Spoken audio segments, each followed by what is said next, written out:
I must tell you, you are looking handsome. Thank you, sir. Thanks for the And I hope you find somebody better than me who says you are looking at. Take your seat. Have you found out one? No, sir, not yet. Thank you, sir. Okay. Your interview is going to be on February 18th. Yes, sir. What if it were 4 days before this date? Sir, I didn't get your question, sir. Instead of 18th of February, Yes. what if your interview were on, what if it was 4 days before this date? So that would be on Valentine's Day, 14th of February, I guess. Yeah. That. So would you like that more? Yes, sir. I won't mind it being on 14th of February. Then you would miss the opportunity to meet your beloved. So I don't have any plans regarding Valentine's Day. So currently I'm more focused on my UPSC preparations. Yeah. So UPSC panel is your Valentine. Yes, sir, you can say that. Who was Valentine? So he was a European saint he went underground because of persecution he faced from the Catholic Church, and he helped those couples who were not allowed to be together, and he solemnized their marriages. So in his memory, the Valentine's Day started being celebrated in the Western countries. Any chance you remember his time frame? Sorry, sir, I am not able to Okay. recollect it. Our generation remembers no such Valentine Day. So when did it come into India? Sir, I am not aware of the exact time frame, but I think it is a very recent phenomenon. How did it come in then? Sir, I think after liberalization, 1991, the telecom revolution of IT, television, I think most of the values of the Western society are slowly pervading into the Is Indian it some society. kind of cultural aggression? So I wouldn't term it as a cultural aggression. I would rather say it is intermixing or the intermingling of the various values which we have acquired from the Western Did society. Indian culture have any such parallel to Valentine's Day?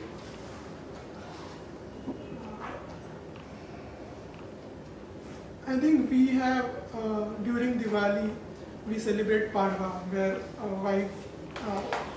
wife and husband, they have their relationship, where they celebrate each other's relationship.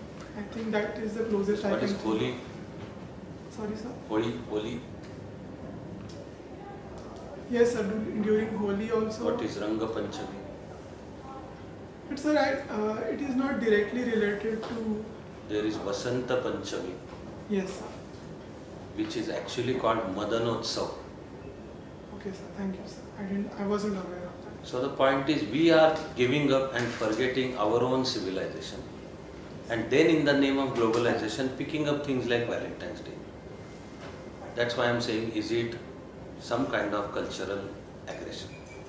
Yes, sir, to an extent it is, but I think we are also celebrating our own festivals with much vigor.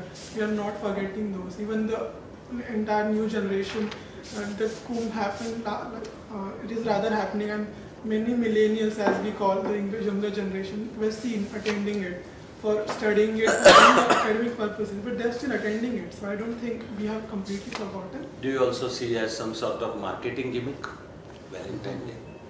One more marketing gimmick. Yes, sir. Again, with the liberalization and globalization, commercialization of every aspect of life has been a part of our culture. Yeah. And one more chance for Indian men to misbehave with girls and continue. One more chance, because as it is, current India is not treating women properly. Yes, sir. I agree that we need to improve our behavior as a society, and as an individual also we have to take certain steps from ourselves only. Yes, but it is not associated with Valentine's only. The behavior regarding... So is it not used by youngsters to again harass girls? Yes, sir. To an extent it is, but not only associated with particular Valentine's Day. It also happens during Holi, Ranga Panchami. There are accusations. So it is a more pervading problem throughout the year, we can say. Okay, not associated with Valentine's Day. 2015 you completed MBBS. Yes, sir. Nowadays MBBS doesn't carry much weightage in practice, isn't it? Yes, sir. I One think, goes for specialization. yes, sir. Yes. So you didn't think of going for specialization? Yes, sir. I really gave a thought, but I was much more convinced that I would want to go for civil services. Why so? Why so? Sir, during my school and junior college days itself, I wanted to go for civil services because I had read a lot of about various civil servants or had attended a few seminars during my school days, so I got motivated. But after my 12th, fortunately, I got opportunity to get admission into government medical college. My parents wanted me to pursue MBBS. They thought after going for MBBS, I might change my mind regarding going for civil services. But after completing during completing my graduation, I was more resolved in my conviction that I want to pursue civil service. Doesn't it mean that you occupied one seat of medical college, which could have gone to?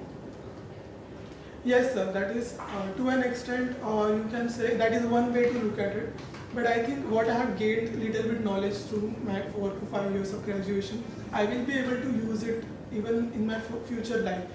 After MBBS, many people they try to study for public health policy, health educationist, health economist. So it is not only clinical practice that is the only avenue available for MBBS. There are multiple other avenues, and I think I am also one of the. Are there successful doctor civil servants? Are there? Yes, sir. Can you name people? Sir, yes. If I have to take one name, I will take the name of Dr. Samit Sharma. He was a Rajasthan cadre Indian administrative officer. He revolutionized the generic medicine, and he also raised his voice against the cut practice that was prevalent among the private practitioner, government medical officers. What made you choose this optional subject? No, then still I have one more question to interject on the same line. He is asking you doctors who became excellent officers. Yes. And the example you gave is a doctor who gave excellent performance as a doctor. Yes. So we repeat the question. Are there any doctors who became outstanding officers in the service? Sir, I know few of my seniors who have just entered into the civil services. Right now, I cannot think of anyone who has been there for many years. So I'm not able to tell any specific answer. Sorry, sir. Which I don't know now I do. Oh. No, geography of physics is geography of universe. Why did you choose this geography as optional subject? Sir, again, during my school days, it was my favorite subject. But after my 10th standard, I had lost track with the geography. So while choosing for civil services, I decided that I'll choose geography so I'll get again an opportunity to read and learn more about geography. What are the main 4 physical divisions of Indian geography? Yes, sir. Sir, we have northern Himalayan ranges, northern plains, coastal plains, and the island territories, and then peninsular plateau, along with coastal plains. Oh, you talked about the northern plains. What are they known as popularly? Popularly, so they are known as Indo-Gangetic plains. Good. You have 2 very interesting hobbies. Yes, You said that you are a bird watcher. yes. Have you heard of, these few sanctuaries, Bharatpur sanctuary, where it is? Sir, it is located in the state of Rajasthan. Have you ever been there? No, sir, I am not. Any sanctuaries you have visited for bird watching? Yes, sir. I have visited sanctuaries which are located nearby Mumbai, that is the Karnala Bird Sanctuary, the Tungareshwar Bird Sanctuary, and Sanjay Gandhi National Parks. Where is Chilka Lake Bird Sanctuary situated? Sir, it is situated on the eastern coast in the state of Odisha. And Eagle Nest? Sorry, sir, I'm not able. Okay. Can you tell us something about Salim Ali? Yes, sir.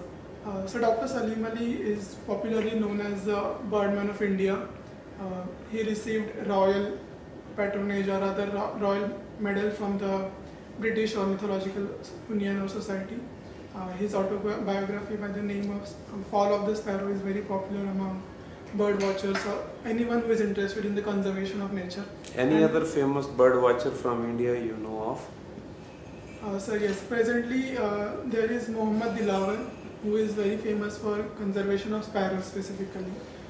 His Nature Forever Society has tied with many organizations internationally so as to bring awareness about the sparrows. खाना क्या बना लेते हो यार? Sir, it is more of a recent hobby. During my college years. कितनी देर हो गई? So during my college year, I rather took interest into. नहीं मतलब कुकिंग जो है सिर्फ ऑमलेट और चाय बनाने तक ही है या कुछ आगे भी जाना? No, sir, that's how it started. But definitely, I've definitely moved ahead of that. And mostly, I try to prepare Maharashtrian spicy dishes. I like those. क्या बनाते हो Maharashtra spicy dishes? So there are dishes which we call as shev bhaji in Maharashtra. Also, there is a brinjal bharta, which you call in Hindi as bharta. Apart from that, any vegetable or curries, green leafy vegetables. You are a vegetarian or a non-vegetarian? Sir, very occasionally I eat non-veg, but most of I like vegetarian food a lot. I can live without eating non-veg. Have you ever heard of something called biryani? Yes, sir, definitely I've heard. You know where biryani was invented? Sir, it is a Persian dish. And that's how it traveled along with the Muslim rulers. How is it made? Sir, it is made of, mostly it is a non-veg dish, but right now we also have invented its vegetarian variants. You have invented? No, we have the Indian version of it. So it is generally made up of the rice along with a special type of gravy, which is mostly considered composed of dry spices which are ground together after they are properly sauteed and fried, and then meat, mostly mutton or chicken, is again first cooked in that gravy, and there are, after the rice is boiled separately and cooked separately, after that there will be layers of the gravy rice, such 3 to 4 layers are arranged, and then it will be served. What is dum pukht? Yes, sorry sir? दम पुख्त बिरयानी के साथ एक शब्द और लगाया जाता है doctor साहब, दम पुख्त biryani. Sir, I think what you are referring to, is it dum biryani? Is it the same? Biryani नहीं, आपने सारा ठीक बताया है. Biryani is made on slow fire. Yes. Actually it used to be cooked on charcoals. Yes. Now of course you cook it on gas. So उसके cover lid को जो है सील किया जाता है. आजकल किसी भी चीज़ से सील करते हैं, पहले आटे से सील करते थे, so that the air doesn't leave. Yes. And then that slow cooking happens over a period. Already it is a pre-cooked food. Yes. ठीक है, दोनों चीज़ें बनी हुई हैं. Only thing is they have to simmer together. Yes. What is stem cell research? The stem cell research is again a very new or recent advancement in the medical industry or medical field. Stem cells are those cells which have ability to generate into various types of specialized organs, which are generally found into the umbilical cord of newborn infants or even the bone marrows of adults. Stem cell research tries to use these cells' ability to generate new organs which can be transplanted even in the adults to save their lives. It has a potential to treat genetic diseases. Yes, sir. If I take the example of certain genetic diseases which are known as storage disorders, like Hunter syndrome, Reyes syndrome, it specifically affects the liver. So stem cells can be used to regenerate such liver and transplant it into the affected individual.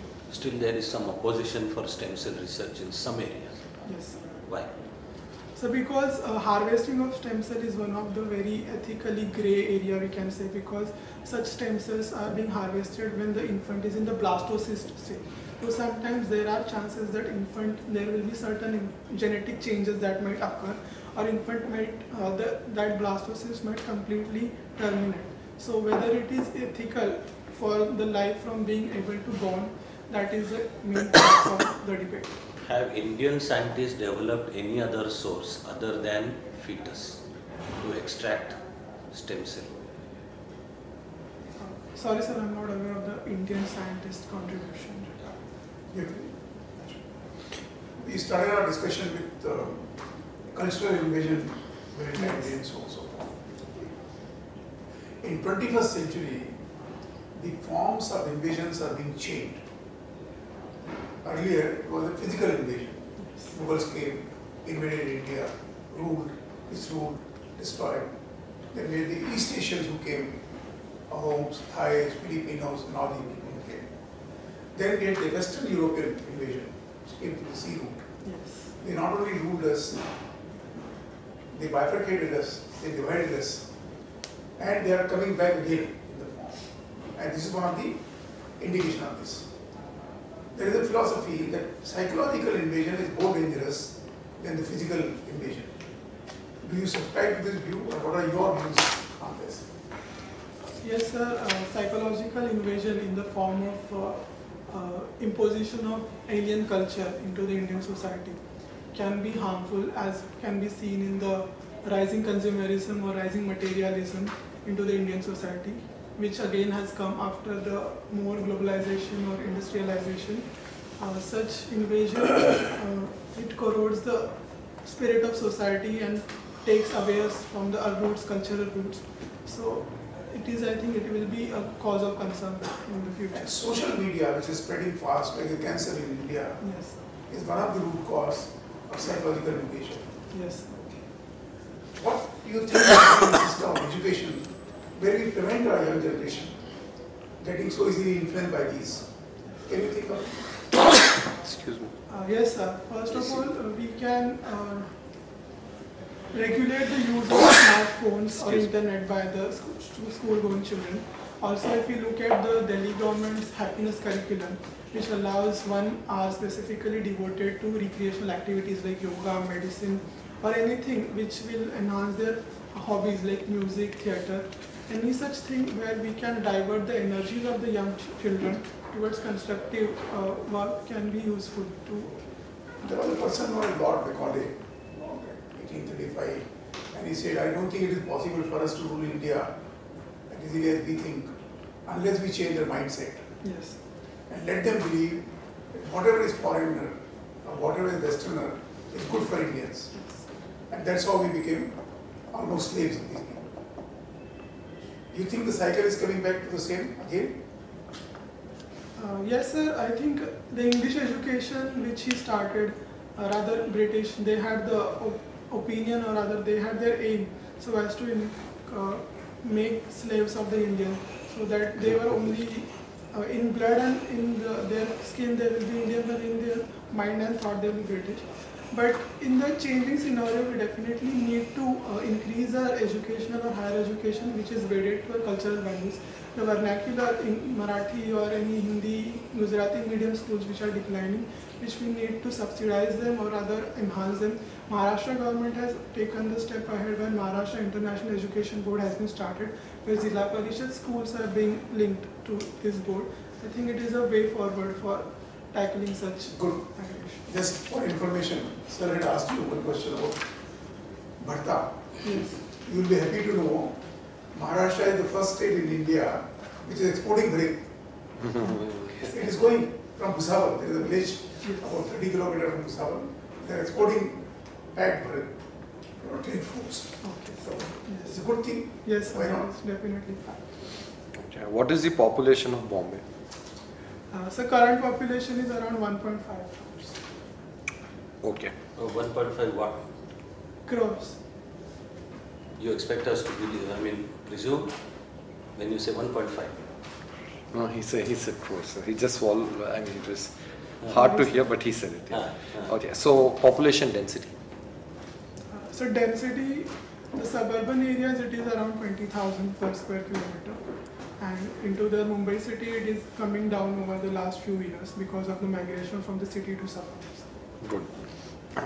Are you aware that the BMC budget got presented very recently? Yes. Or you are also aware what is the BMC budget figure this year? Yes, sir. The total budget is around 30,000 crores rupees Impressive. And the revenue target? of the BMCs. Sorry, sir, I'm not aware. Okay. Mumbai is a very tough city to administer. Yes. Okay. Some people say with the kind of population density and requirements that city has, it's always a good idea to come up with the concept of statehood for a greater Mumbai. I'm not sure whether you are aware, one Rajya Sabha MP, statesman Fali Nariman, okay, in 1999, he moved a private member's bill. He was a nominated member. Yes. It was actually dumbed down in the parliament. Okay. Do you think it's a good idea? So separate statehood, I don't think that will be the only solution, or rather that it will be panacea for the. Because I'll tell you why I think it's a good idea.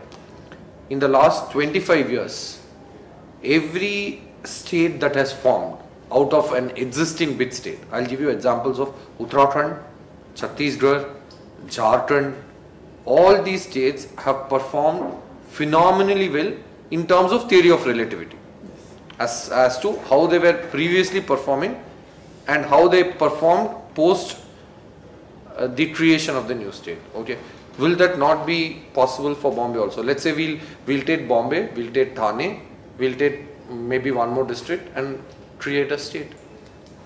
Yes, sir, the idea definitely sounds very lucrative. But if we look at it from the perspective of viability of such state, because mostly industrial or financial capital Mumbai, it doesn't have any agricultural resources. So most of it is dependent on the Nasik. I would district. actually urge him to come to Shivaji Park and say this. And get murdered in the process. Huh? I'll just, for the sake of humor, when Fali Nariman just stood up to speak, okay, that was probably one of the rarest moments in Indian parliamentary history that all parties of Maharashtra, they joined hands. And they went to the well of the house to shout what an idiot Nariman was. Okay, yeah, okay. Now I'll tell you why I raised this topic. Half a minute on this. Why are feelings so intense around if it comes up? Mumbai to be separated from Maharashtra. And suddenly all MPs come to. Why are the feelings about Mumbai being a part of Maharashtra so intense? Yes, sir. I think even though it is a cosmopolitan city, it is deeply wedded to the Maharashtrian Marathi culture.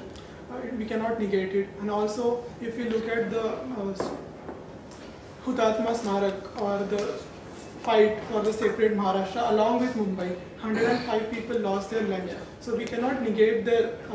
Okay, but tell me something. I lived in Bombay for 10 years. Okay, I visited a lot of cities in Maharashtra. For example, let's say Pune. I find Pune to be like a quintessential Marathi city. Okay, you get the feeling within 15-20 minutes of you going around. But after living in Mumbai for 10 years, I never got a feeling that Mumbai was a Marathi city. Why? I think that is the beauty of Mumbai, rather, because we have developed a collective mindset of Mumbaikar. Even Shiv Sena have moved away from the extremism and. Maybe because they realizing that's not going to win their votes. Yes, sir, but I think that's how Mumbai has evolved. Other, if we see, Bangalore is going to that phase now, where the Kannada extremism is on the rise. But I think Mumbai as we can see as a role model for other metropolitan cities to how to handle these pressures of the local versus the so-called outsiders. Maybe if I qualify your answer in a better way, it's not restricted only to Shiv Sena or the Kannadigas. Even in, let's say, Tamil Nadu, for example, today, you talk about Tamil nationalism. Nobody's bothered. Yes. So is it like a national phenomenon now across states that people say, I don't care about all these issues, like you bring development onto plate. Is that correct? Yes, sir. Definitely people are more development oriented. These issues of regionalism and extremism, of the regional chauvinism, have not completely faded, but their importance in the politics of regional and national character have definitely dwindled. And the process will go on, and I definitely Okay, feel. point. I'll tell you why I was raising the point of statehood for Mumbai. Mumbai has probably one of the worst monsoons in the whole of this country in terms of metro cities. And every monsoon, I used to really trust the state of the roads, thinking that do we deserve this shit? Okay, how do you fix all this if you don't give Mumbai some special status? I'm coming back to the original topic in a different way. Sir, I think.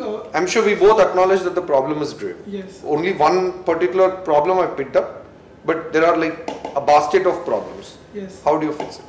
Sir, currently also many projects are going on. Like if we take, for example, Brimstone, the Brihan Mumbai stormwater drainage project, it has been going on after the 2005 floods. The implementation pace has definitely increased. More pumping stations are coming up. Also, there are many spatial planning authorities. Recently, Mumbai Port Trust was granted such authorities who has to develop the Eastern Harbour without taking permission from many authorities. So we can give more autonomy to the local or the metropolitan authorities so as to develop Mumbai according to the futuristic lines, on futuristic lines.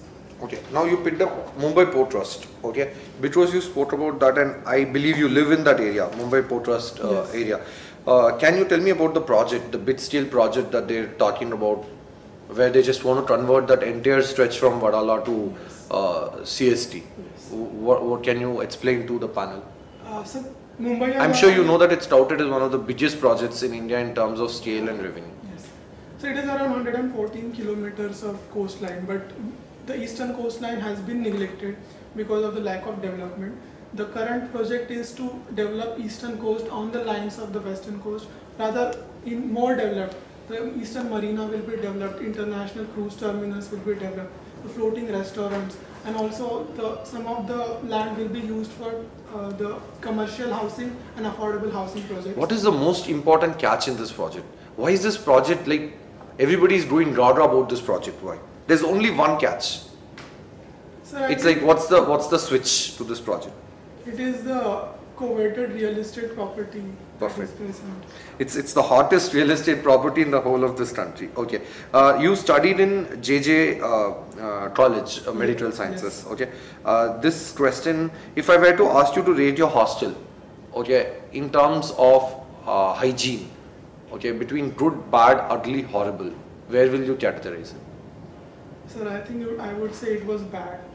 It's not because I've been there 5 times. One of my friends, he did his masters there. Okay, it was so horrible that we moved him out of that place. So why do you say it's bad? My opinion is it's horrible. Sir, I wasn't staying in hostel. I was traveling every day. So I Okay. used to stay only during my exam period. So I didn't have to use it every day. It didn't pinch you actually. Let's move the question from the hostel to the hospital. How would you rate the hygiene standard in the hospital? Sir, hygiene standard definitely has improved, particularly in the recent years.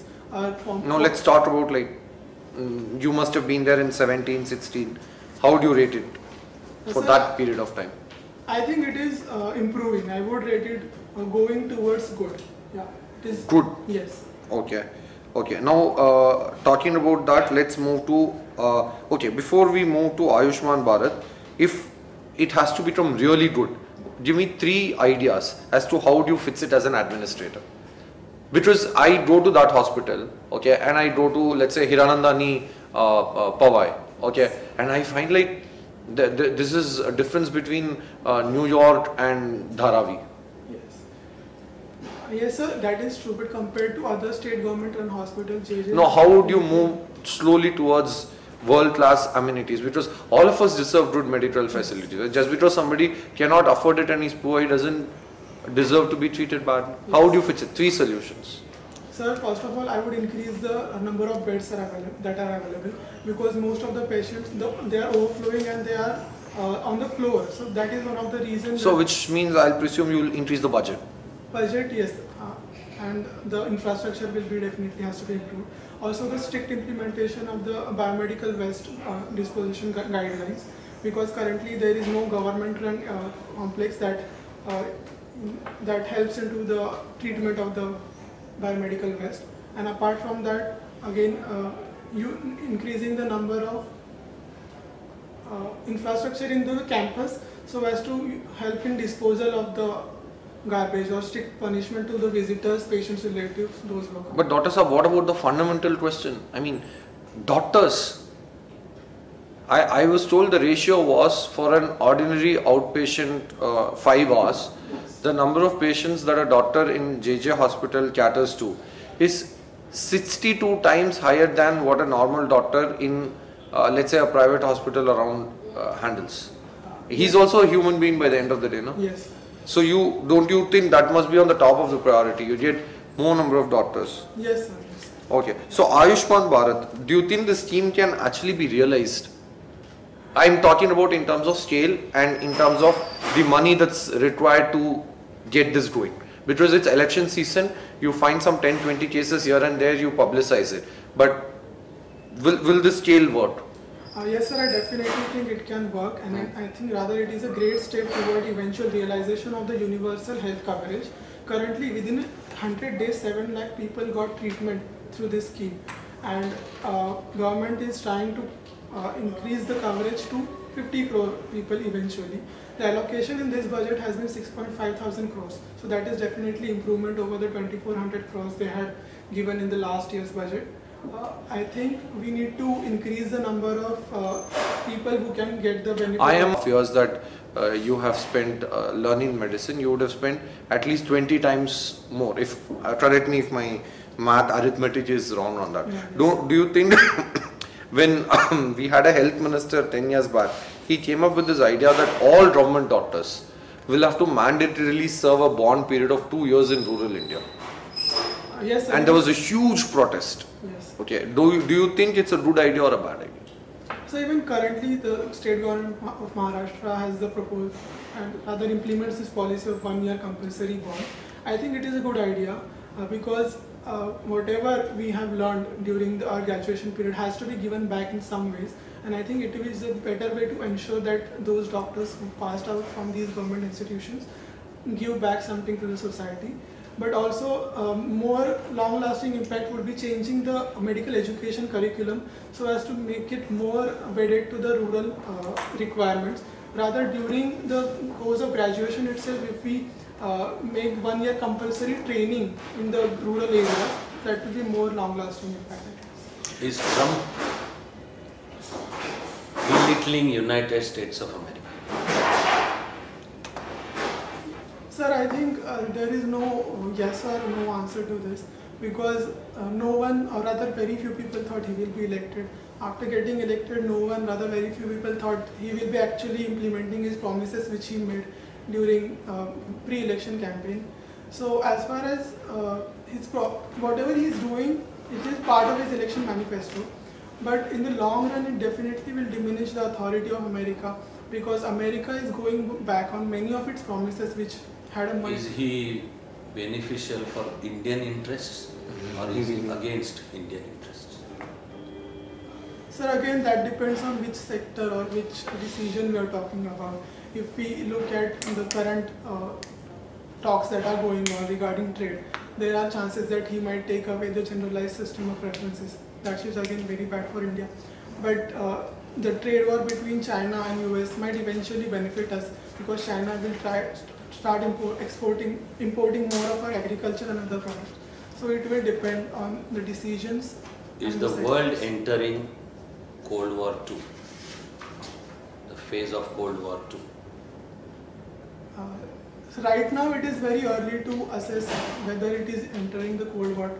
But definitely there are chances that new rising powers like China and India, there is a talk of new great game that has been going on, particularly with China's expansionary stand with respect to South China Sea, Belt and Road Initiative.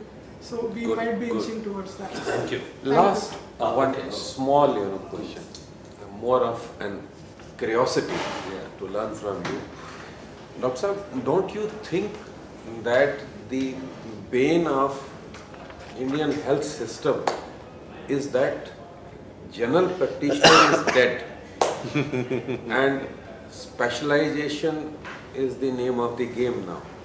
And with such a large country, I wouldn't, go by, that Chinese foot doctor system, barefoot doctors, but general practitioner used to be the one which used to look after, families, intimately know them, because most of the times you need, and even the old age patients, they need, terminal care. For that also you require general practitioners. So why is it so, and how this can be solved? How can general practitioner be made more lucrative a profession? Yes, I agree that rising trend towards specialization of medical field is definitely not beneficial for the society. So that's why many committees, right from the Bhor committee, Mudliar committee, had recommended introduction of the All India Medical Services, where there will be public health professionals or the cadre of the public health which will be working into the rural area. So I think we should take up that initiative. Great. One solution could be for doctors to get them into Indian administrative service. Very good. Thank you. Yes, Thank you. Good luck to you. Thank All you. the Thank you. I allot 2 hours a day Yeah. to attend the patient. Yeah. Me, as it is, when I used to sit in the office and open time for anybody to meet, I used to call it my administrative OPD. Counseling business. Yeah. No? Very good, permanent. Thank you. Thank Sir. Yeah. Thank you. Acha, his name is Yeah. Parman.